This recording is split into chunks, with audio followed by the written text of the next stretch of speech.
그런 거 같은데. 근데 저희 부모님을 그러고 넘어서는 그건 모욕한 거 아니에요, 그것도?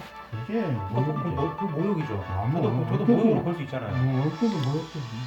그러니까 이제 내일 월요일날 병을 싸면서 출근을 사는 근데 그러면서 나보고 실제 몸소 체험을 하라고 하려고.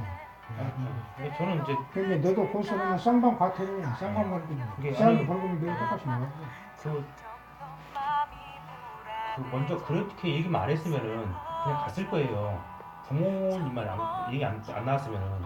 그게 누구든지 부모님을 자극시키는 너 거지. 내가 그렇게 가려고 나왔었잖아. 근데 거기서 네 MBAB 글 나오는 순간 내가 같이 갔잖아. 그러니까 그렇게 되면 누구나 나부터 자극을 받는 계속 없어. 제가 그냥 분위기 딱 그냥 갈라 그랬어요. 차를 타려고 딱 문 열고 타려는 순간 네 애미한테 잡다를 하는 거야. 하더라고. 그러니까 너 뭐라 그랬어 그랬지.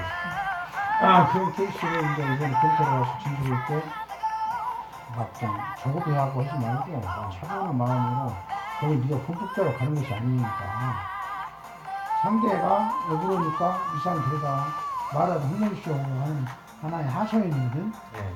그러니까 네 입장에 가서 천천히 차분하게 설명을 잘해야 돼. 그래서 네. 거기에서 자극을 받아서 나도 그때 당시 나이가 먹었으니까 너라고 하지 말고 꼭 있는 그대로 수준을 말해라. 지금 당신 뭐라고 그랬어요? 아저씨 뭐라고 그랬어요? 당신 뭐라고 그랬어요? 당신이란 말은 상대방을 비하해서는 말이 아니에요. 그 사람 이름도 성도 모르잖아. 그 사람 직책 지감도 몰라. 알 필요도 없고. 그러니까 당신이란 말은 제 1인칭은 네 제 1인칭은 평구야.